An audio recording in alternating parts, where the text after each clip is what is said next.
Warren Buffett once called a single investment the dumbest stock I ever bought. It cost him $200 billion. Not million, not even billion with a small b, 200 billion. The kind of money that could buy Tesla twice, or Amazon, or Microsoft. But here's the twist. This wasn't some obscure penny stock that went to zero. This wasn't a tech bubble disaster or a Lehman Brothers meltdown. It was Berkshire Hathaway, the very company that made Warren Buffett a legend, a vehicle that turned him into the Oracle of Omaha, the stock that trades today at over $600,000 per share, and he called it his dumbest investment. How does that even happen? Here's how. The man who built a 50-year career on the principle, never invest with emotion, bought an entire failing company out of pure revenge, over 12.5 cents, 1/8 of a dollar. The price of a postage stamp changed the trajectory of the world's greatest investor and cost him more money than most countries will ever see. So what happened? How does someone that disciplined, that rational, that good at investing throw away $200 billion because someone made him angry? And why did he spend 20 years doubling down on his worst mistake? In the next 18 minutes, we're going to break down exactly what went wrong. The psychological trap that caught even Warren Buffett, the warning signs he ignored, and the cognitive bias that turned a simple arbitrage trade into a 2-decade disaster. Because if it can happen to him, it can happen to anyone. To understand this story, we need to go back to 1962. Warren Buffett is 32 years old. He's running Buffett Partnership Limited out of Omaha, Nebraska, and he's crushing it. His track record is spotless. He's making his investors wealthy using a strategy learned from his mentor, Benjamin Graham. The strategy? Find cigar butts, not actual cigars, companies. Businesses trading so far below their real value that even if they're dying, you can still pick them up, take one last profitable puff, and move on. It's unglamorous. It's mechanical. It's emotion-free. And in 1962, Buffett finds the perfect cigar butt, Berkshire Hathaway. Picture this. A struggling New England textile manufacturer formed in 1955 from a merger of two failing mills. The stock is trading at $7.50 per share. Book value, $20.20 per share. Working capital, $10.25. Buffett is buying dollar bills for 50 cents. This is his specialty. But here's what makes it brilliant. He notices a pattern. Every time Berkshire closes a mill, it buys back shares. And every time it buys back shares, the stock price jumps. The company is liquidating itself in slow motion. Each closure triggers a tender offer. Shareholders sell back at a profit. Easy money. This isn't a long-term investment. This is arbitrage. Buy cheap, wait for the next mill closure, sell back to the company at a higher price, pocket the difference, move on. Expected holding period? Months, maybe a year. Buffett starts accumulating shares, 7% of the company. Then more. By 1964, he's sitting on a nice position, waiting for the next tender offer. And then it arrives. Spring 1964. Seabury Stanton, the CEO of Berkshire Hathaway, approaches Buffett with a question. At what price would you sell your shares back to the company? Buffett does the math, looks at the book value, looks at the pattern. $11.50, he says. Stanton nods. You have my word. Buffett goes back to Omaha. He's done. This trade is closed. Nice profit. On to the next cigar, but the tender offer letter arrives a few weeks later. May 6, 1964. Buffett opens it. The price? $11.37.5. Not $11.50. $11.37.5. 12.5 cents less than the agreed price.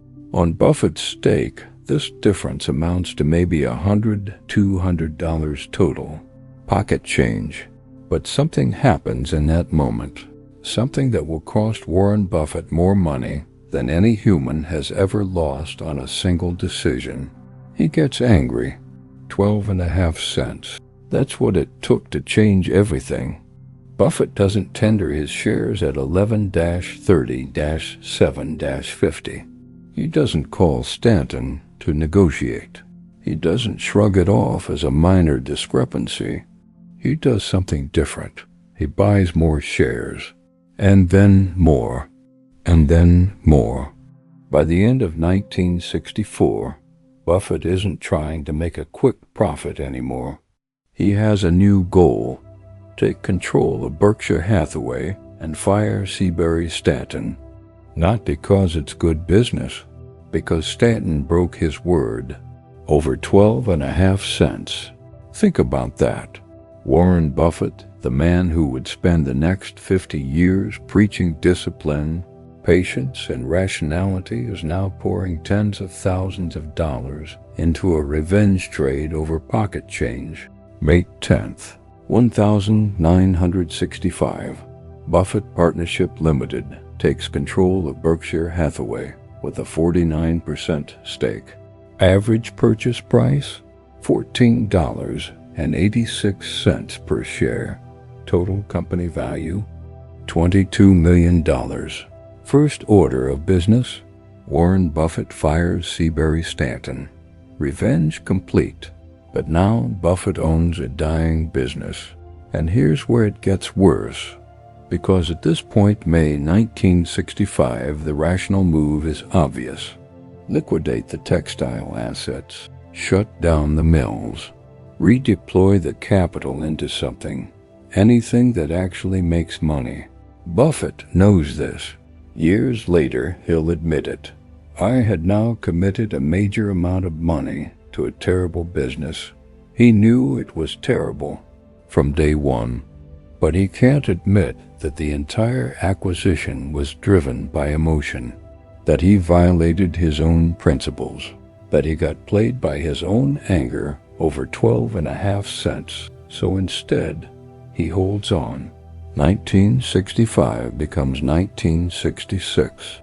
The textile business earns nothing. 1966 becomes 1967, still nothing. But wait, March 1967, Buffett does something smart.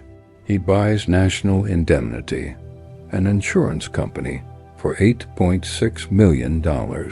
This is the right move. Insurance companies generate float money they hold between collecting premiums and paying claims. Money that can be invested. This is what will eventually make Berkshire Hathaway valuable. But does Buffett shut down the textile operations and go all in on insurance? No, he keeps both. 1967 becomes 1968. The textiles lose $1.3 million. 1968 becomes 1970. More losses. But here's what makes this story so painful to watch. 1970 becomes 1975. The entire American textile industry is collapsing. Foreign competition is crushing domestic mills. Hundreds of factories are closing. Buffett is brilliant enough to see this. He's buying insurance companies. He's diversifying. He's building what will become one of the most successful conglomerates in history. But the textiles, still there, still bleeding cash. Should he have shut them down? Absolutely. Does he? No. 1975 becomes 1980. Between 1980 and 1985, 250 textile mills close across America. The writing isn't just on the wall. It's spray-painted in neon letters 50 feet high. And still, Buffett holds on. Every dollar trapped in textile machinery is a dollar that could be earning returns in insurance, in stocks, in literally anything else. But he can't let go, because letting go means admitting the truth, that Berkshire Hathaway was never a good investment, that he bought it for the wrong reasons, that he let emotion override logic. And Warren Buffett doesn't make emotional decisions, except he already did.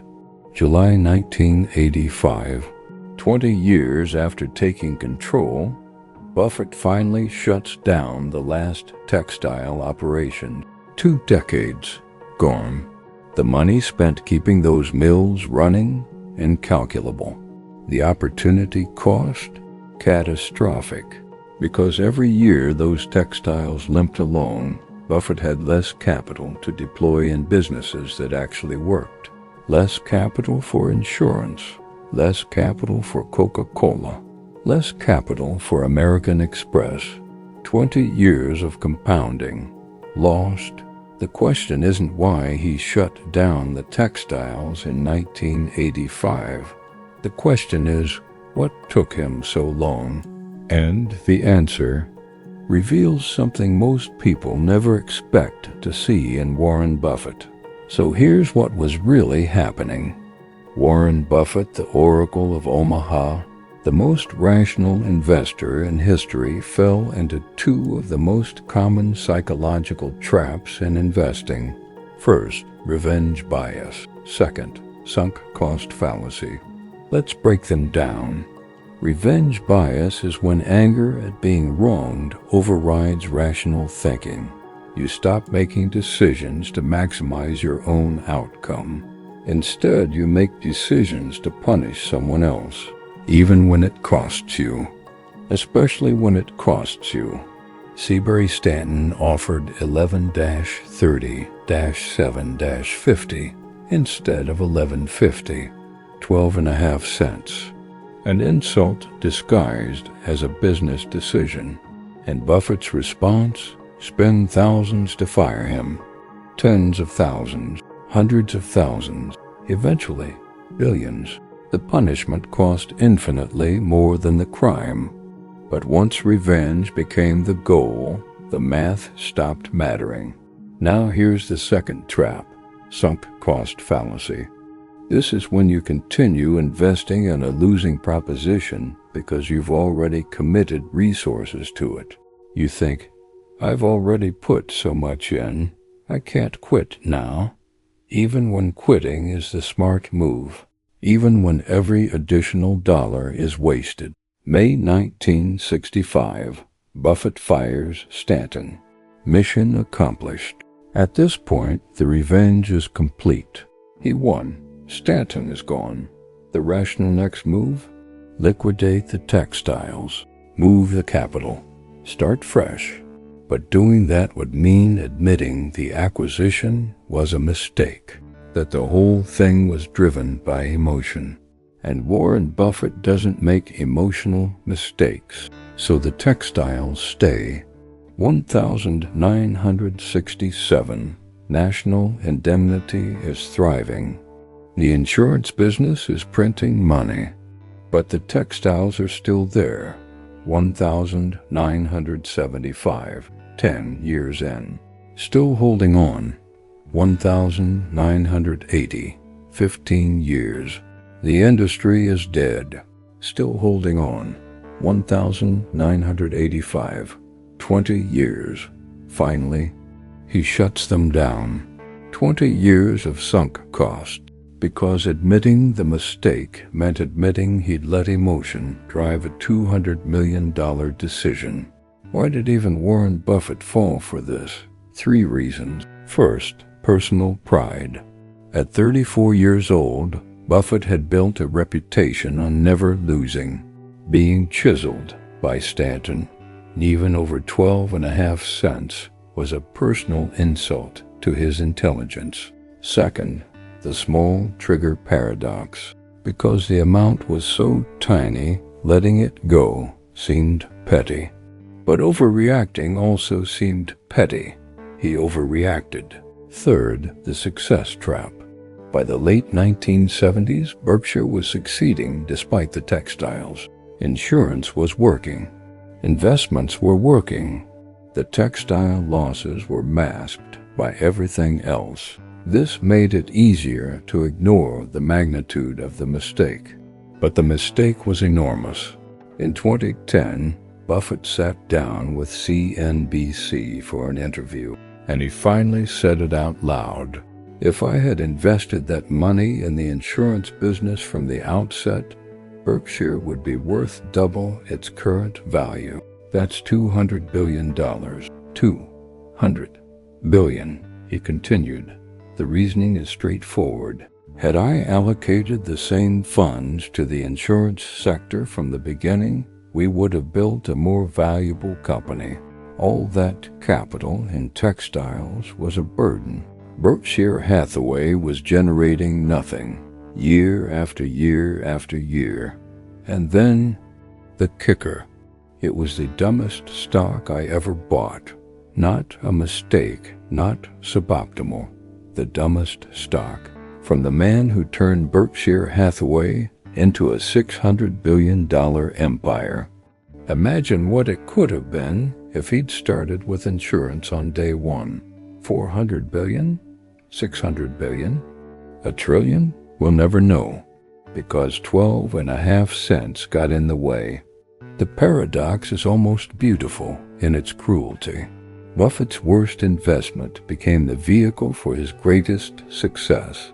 Berkshire Hathaway, the company he called his dumbest stock, is now synonymous with his name. But $200 billion is the price he paid for that irony. So what can we learn from this? 3 patterns to recognize in your own decisions. First, the small, slight, big consequence pattern. 12.5 cents triggered a $200 billion mistake. When personal feelings enter investment decisions, check the size of your emotional reaction against the size of the financial impact. Are they proportional? Or are you about to spend a fortune to win an argument? Second, the I'll show them warning sign. Anytime you find yourself wanting to prove someone wrong through an investment, pause. Ask yourself, am I doing this because the fundamentals support it, or because I want to feel vindicated? Revenge is expensive. Buffett spent 20 years proving it. Third, the sunk cost whisper. Listen for phrases like, I've already put so much in, or I can't admit this was a mistake now. Buffett held dying textiles for 2 decades because admitting the error meant admitting the revenge trade was foolish. The exit was always there. He just couldn't take it. Here are 3 questions worth asking yourself. 1. Am I holding this investment because the fundamentals support it, or because I want to prove I was right? 2. If someone offered me a slightly lower price than I expected, would I walk away from a good deal out of pride? 3. What would I do with this capital if I were starting fresh today, ignoring what I've already invested? Buffett's answer, in hindsight, insurance from day one. And here's why this matters, especially at 50 plus. Warren Buffett had 45 years to recover from his Berkshire mistake. He was 34 when he bought it. He's 95 now. Time heals most investment wounds when you have half a century. But at 50, 60, 70, the compounding clock is different. There's less runway to recover from an emotional decision. Less time to wait out a sunk cost mistake. The revenge trade becomes exponentially more dangerous when you can't afford to wait it out. If the Oracle of Omaha lost $200 billion to an emotional decision, and took 20 years to admit it. None of us are immune. This analysis is for educational purposes only. It examines historical investment decisions and psychological patterns. It is not financial advice or a recommendation to buy, sell, or hold any security. Before making any investment decisions, always consult with a licensed financial advisor who understands your specific situation and goals. Buffett learned this lesson the hard way. But another investing legend had a different kind of emotional trap, one that didn't cost him $200 billion over 20 years. It cost him $4 billion in 4 years, and nearly destroyed his reputation overnight. His name? Bill Ackman. The investment? Valiant Pharmaceuticals. The cognitive trap? Confirmation bias so extreme that even his closest allies begged him to stop. That story is next.